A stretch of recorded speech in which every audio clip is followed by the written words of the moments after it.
এবার নজর রাখবো অন্য খবরে। 2010 সালে পরে রাজ্যের তৈরি ওবিসি তালিকা খারিজ করে দিয়েছিল কলকাতা হাইকোর্ট। নতুন করে সমীক্ষার পর সংরক্ষণ দেওয়ার নির্দেশ দিয়েছিল উচ্চ আদালত। এবার রাজ্যের সেই নতুন সমীক্ষা পদ্ধতিতে হাইকোর্টে প্রশ্নের মুখে পড়ে গেল।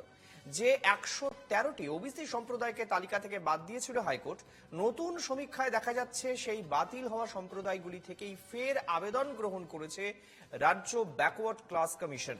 বিচারপতি তপব্রত চক্রবর্তী এবং বিচারপতি রাজাশেখর মান্তার ডিভিশন বেঞ্চের প্রশ্ন, কিসের ভিত্তিতে খারিজ করে দেওয়া সম্প্রদায়গুলোর থেকে আবেদন গ্রহণ করেছে কমিশন?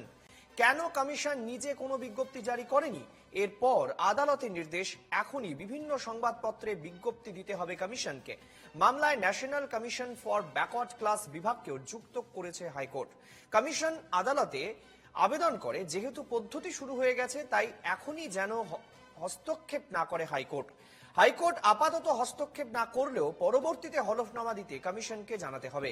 19 জুন মামলার পরবর্তী শুনানি।